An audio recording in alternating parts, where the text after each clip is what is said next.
네, 어제 하루 코로나19 신규 확진자 459명 발생했습니다. 사흘 연속 400명대를 이어간 겁니다. 자, 강북구의 한 고등학교에서는 한꺼번에 30명이 확진 판정을 받아서 국내 코로나 발생 이래 학교에서 발생한 코로나 발생자 중 최다 감염을 기록했습니다. 한편 정부가 상반기에 1,400만 명 백신 접종도 가능할 것으로 내다보고 있는 가운데 국내에서도 백신 이상 반응인 혈소판 감소성 혈전증이 처음으로 확인됐는데요. 관련 내용들 이재갑 한림대 강남성심병원 감염내과 교수와 함께 짚어보도록 하겠습니다. 네, 어서 오십시오. 네, 안녕하세요. 예. 이제 하도 많이 들어서 주말 영향인 것도 알겠고 네, 예. 주초 영향인 것도 알겠어요. 그러나 사흘 연속 400명대가 유지가 된다는 거는 그래도 숫자를 보면 기쁘거든요. 지금 흐름은 어떻게 볼 수가 있을까요? 네, 일단은 이제 한 400명에서 700명대 환자가 그냥 그 안에서만 왔다 갔다 하고 있는데요. 아마 국민들께서도 확진자가 늘어나면 좀 모임을 취소한다든지 이렇게 좀 노력을 하고 계신 것 같아서 일단은 이제 감염의 압력하고 또 국민들의 노력이 이렇게 딱 그냥 평균점을 찾고 있는 게 아닌가 정도 생각을 하고 있습니다. 예, 그럼 앞으로 감소세가 조금 더 어느 정도 노력해야지 감소세가 되는지, 그리고 지금 이렇게 만약에 이대로 유지가 된다면 이게 백신의 영향도 있을까? 어떻게 보십니까? 아직 백신의 영향이 보이기엔 조금 이르기는 하지만 다만 네. 백신의 영향이 이제 생긴 부분들은 특히 집단시설, 특히 노인 요양시설들이 예방접종을 마치면서 거기서 확진자가 줄어든 것도 상당히 역할을 하고 있는 측면이고요. 예. 다만 이제 젊은 층에서의 감염은 아직까지 줄어들고 있지는 않아서 그러니까 지금의 상황들이 나빠지지 않도록 얼마나 노력하고 그 사이에 백신 접종률을 얼마나 끌어올리느냐가 앞으로 우리나라의 그런 코로나 방역의 어떤 분기점이 될 것 같다고 생각을 하고 있습니다. 예. 예.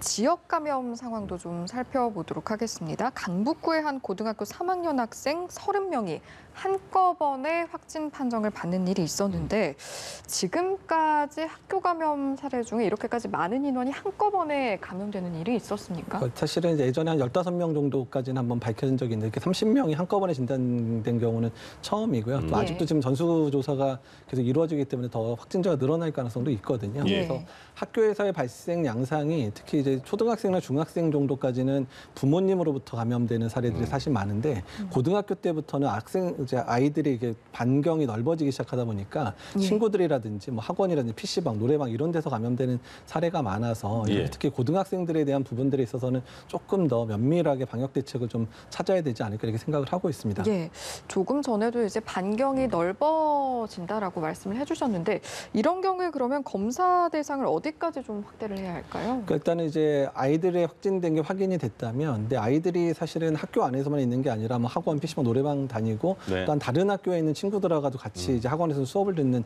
이런 상황이기 때문에 아이들의 이제 동선들이 확인되는 대로 그거에 맞춰서 이제 범위를 좀 확대를 해야 되지 않을까 생각이 듭니다. 특히 학원을 같이 다니는 친구들이 꽤 있을 것 같아서 그 부분들을 어떻게 조절하느냐가 앞으로 추후에 확진자 숫자가 더 늘어날지 않을지에 대해서 결정하는 요소가 되지 않을까 생각을 하고 있습니다. 예. 요새 대구에서도 변이 바이러스가 많이 나왔고 울산에서도 변이가 네. 나온 상황에서 네. 지금 현 시스템에서 변이 바이러스는 언제 검사를 하게 돼 있는 거예요? 일단은 이제 외국에서 들어온 이제 그 감염자에 대해서는 거의 전수조사 형태로 지금 이제 변이 바이러스 여부를 확인하고 있는데요. 네. 일단 국내 같은 경우는 집단 발병이 발생하면 집단 발병 중에 한두 명을 우선 검사를 해서 변이 바이러스 여부를 확인은 하고 있고 예. 또 그 외에는 전국 단위로 맞춰서 지역별로 이제 배분을 해서 현재 검사를 하고 있기는 한데요. 다만 현재 검사를 질병관리청 차원에서만 진행을 하다 보니까 검사 할 수 있는 물량 자체가 제한이 돼 있습니다. 그래서 지금 최근에 지역별로 그것들을 이제 좀 나누려고 해서 지역에 있는 이제 보건환경연구원에 이런 변이 바이러스에 대한 검사를 이제 넘기려고 생각을 하는데 좀 예. 빨리 넘겨서 지역별로도 이런 집단 발병 발생했을 때 신속하게 대응할 수 있는 체계를 만드는 건 상당히 좀 중요할 것 같습니다. 아, 대구가 그래서 지금 자체적으로 하고 싶다 이렇게 말을 한 거군요. 예, 하고 이제 그렇게 계획을 하고 있는데 예. 이제 조만간에 시행은 되겠지만 어쨌든 집단 발생이 발생했을 때 조기에 확인을 해야지 사실은 이런 환자들 중에서 백신 효과를 떨어뜨릴 수 있는 환자분들은 이제 감염병 전담병원 입원하더라도 1인 실수도록 하고 있는데 예, 예. 이미 입원한 다음에 한 열흘쯤 지나서 결과가 나오니까 그러니까 그 안에서 환자들 격리나 이런 부분에서 좀 문제가 생기는 경우들도 사실 있어서 그러니까 이런 부분들을 어떻게 할 건지 이제 검사량을 좀 늘리는 방법으로 해결을 해야 될 것 같습니다. 그러니까 이번에 고등학교에서 30명 나온 이 상황도 변이 바이러스 검사가 필요하다 이런 말씀이실까요? 네, 일단 어떤 변이바이러스 검사는 반드시 들어가게 되는데요. 집단 발병이 되면 한두 명은 일단 검사를 돌리는데, 아, 그래요? 근데 그 결과가 늦게 나오게 되면 이제 또 좀 당황스러운 상황이 벌어질 수 있으니까 이런 예. 검사 능력을 좀 이제 지역에다가 좀 넘겨서 많은 숫자를 변이바이러스 검사를 하게끔 하는 게 앞으로의 그런 유행 통제 상황들을 조정하는 데도 상당히 기여를 할 거라 생각을 하고 있습니다. 아, 속도의 예. 중요성이군요. 네, 예, 그렇습니다. 예. 예. 다른 지역 사례도 한번 살펴보면 부산의 한 의원에서 22명의 확진자가 나왔는데 근데 좀 특이하다고 할 수 있는 것이 의료기관 종사자는 한 명도 확진이 안 됐고 네. 뭐 이용자 또는 이용자의 가족 이렇게 접촉자들만 확진이 됐다고 하거든요.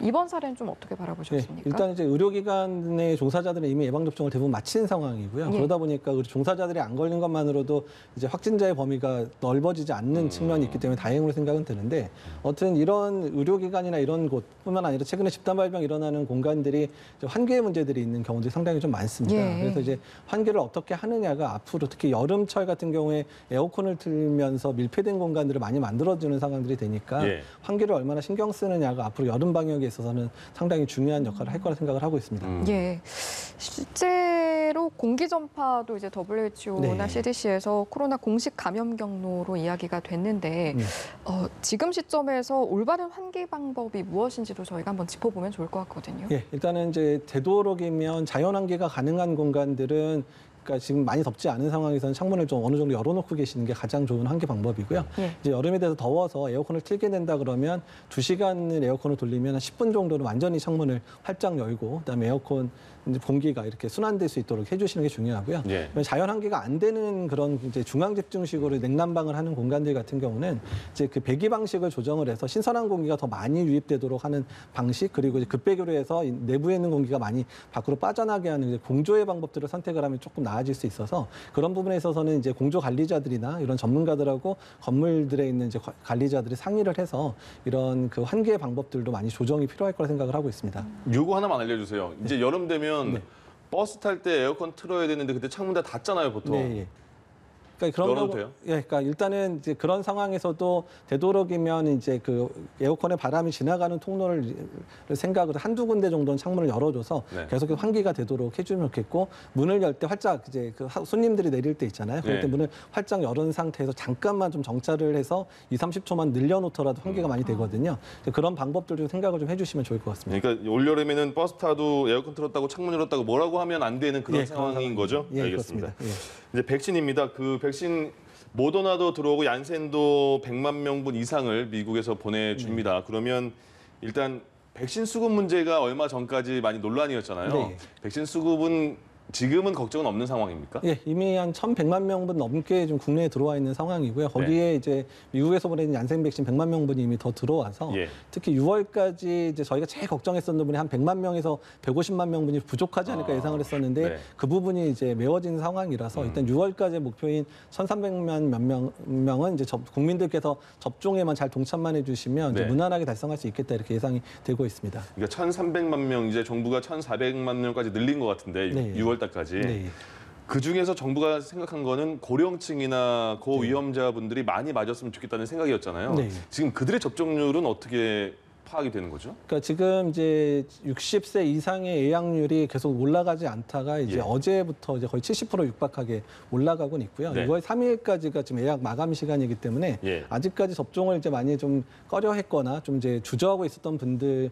최근에 이제 많은 동료나 자기 친구들이 접종하는 거 네. 별 문제 없다는 걸 보고 나서 이제 접종 예약률이 올라가고 있어서 6월 3일까지 예약을 꼭 해주셔서 이번 6월 달에 좀 많은 분들, 적어도 저희가 기대하기에는 한 80% 이상, 60대 이상의 어르신들 80% 이상 정도가 접종을 하면 상당히 60세 이상에서의 사망률을 급격하게 낮출 수 있을 거라 예상을 하고 있어서 많은 예. 접종에 동참해 주셨으면 좋겠습니다. 얼마 전까지는 그 어르신들만 백신 접종이 됐으니까 네. 저희는 아직 멀었다는 생각이 들었는데 이제 노쇼 백신 맞으니까 지금은 일상생활 대화가 너 맞았어? 맞았어? 어때? 어때? 이렇게 그럼 나도 맞고 싶다 이런 게 네. 되게 많아졌어요.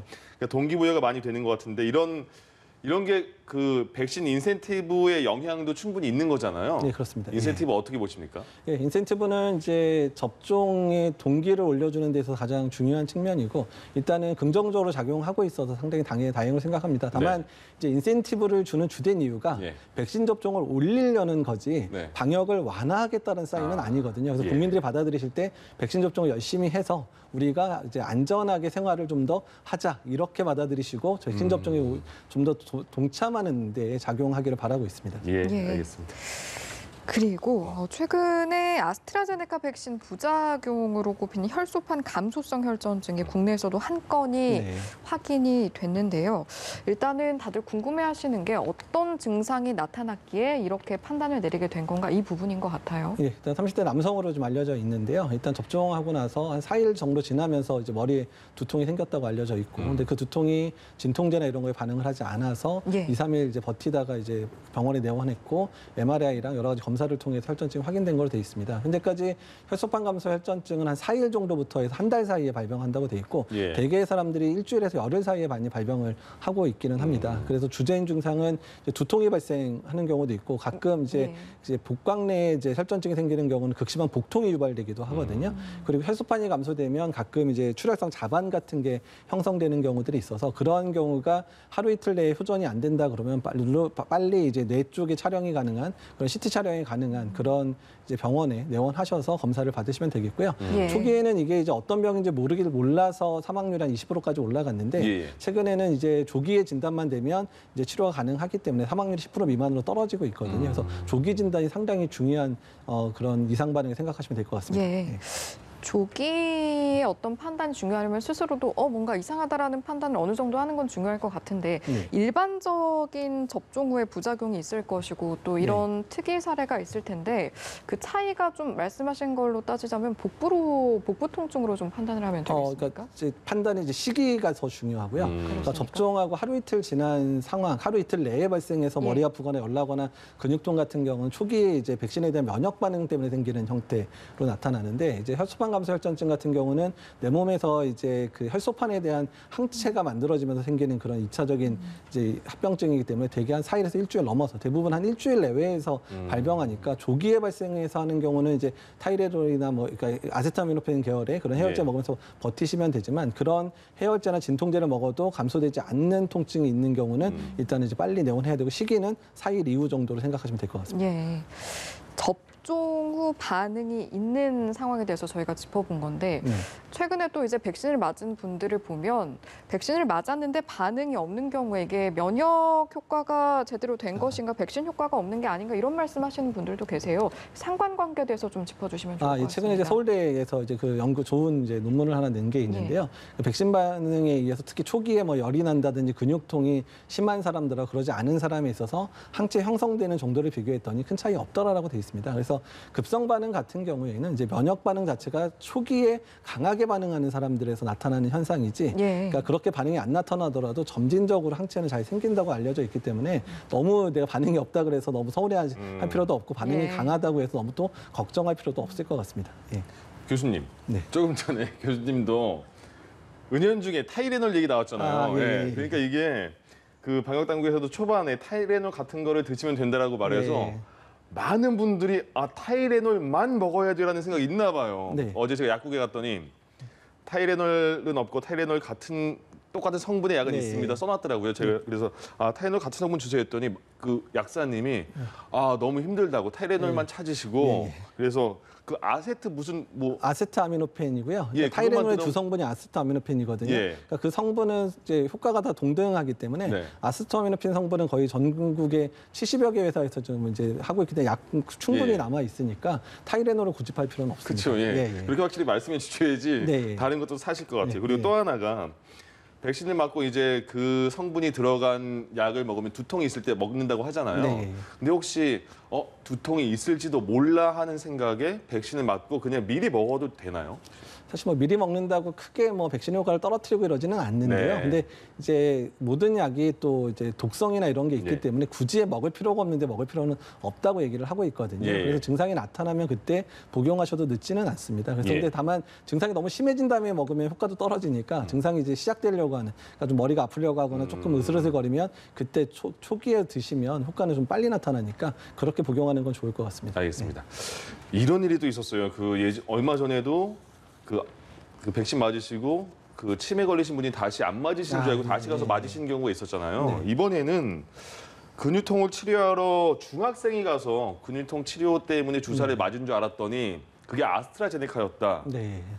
이런 일이 어떻게 생겼겠어요? 사실 이제 이런 일은 이제 벌어지면 안 되긴 하는데 예. 이제 병원이나 의원, 특히 의원급 의료기관은 이제 종사자들의 숫자가 적다 보니까 이제 좀 급하게 일을 하다 보면서 생긴 문제 같은데 네. 반드시 접종하기 전에 본인 확인도 해야 되고 그다음에 본인 뭐 생년월일이나 이런 것들을 확인하고 이름 불러가지고 꼭 확인을 하셔야 되는 과정이 좀 누락이 된 것 같습니다. 예. 절대 이제 벌어지면 안 되는 상황들이고요. 다만 이제 접종 이제 할 때 이제 그런 약품 보관이나 이런 상황에서도 조금 더 구분을 확실하게 해서 보관을 해서 그러니까 중간에 그런 것들이 이제 섞이거나 이런 일이 없도록 이제 의원급 의료기관이나 병원급 의료기관에서 주의가 또 상당히 필요하기는 합니다. 근데 우리가 지금 현재 청소년 접종 안 하잖아요. 네. 그리고 30세 이하는 아스트라제네카 접종 안 하잖아요. 네. 근데 이 학생은 중학생이에요. 네. 얼마나 걱정이 많겠어요. 어떨까요? 지금 상황이 상태는 어때요? 건강? 일단 뭐 아이는 뭐 특별하게 이상 반응 없어 하루 정도 입원했다가 안정하고 예. 지금 퇴원했다고 알려져 있기는 한데요. 네. 일단은 이런 면역 반응이나 이런 것들이 일어나는지에 대한 부분들은 계속 조사가 필요하고요. 예. 사실 지금 이제 소아에 대한 이제 임상 연구도 아스트라제네카가 현재 진행을 하고는 있습니다. 그래서 아마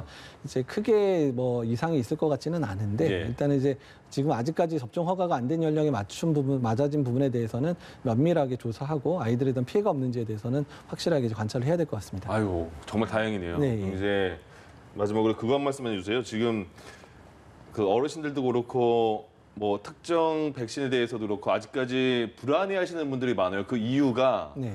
가짜 뉴스와 가짜 네. 동영상으로 인한 불안증도 많을 것 같거든요. 네. 한마디 해주시면 어떤 예, 말 있을까요? 일단 정확한 정보를 확인하는 게 중요한데요. 예. 일단 이 부분에 있어서는 전문가들도 많이 반성을 하고 있습니다. 네. 일단 전문가들이 명확하게 이제 확실한 그런 정보들을 알려줘야 되는 부분도 중요하고요. 또 언론에서도 이런 정보를 전달할 때 전문가들의 말도 가끔은 틀릴 때가 있기 때문에 그런 부분들에 대해서 확실하게 좀 이제 사전에 체크를 좀 하셔야 될 것 같고 또 잘못된 정보가 전달된 경우는 반드시 정정 보도를 해주셔가지고 그러니까 그런 어르신들이 그런 잘못된 정보 때문에 접종을 꺼리거나 또는 접종을 거부하는 이런 일들이 없도록 해주시는 게 중요할 것 같습니다. 네, 예, 알겠습니다. 여기까지 듣겠습니다. 지금까지 이재갑 한림대 강남성심병원 감염내과 교수와 이 시간 함께했습니다. 말씀 고맙습니다. 고맙습니다. 네, 감사합니다.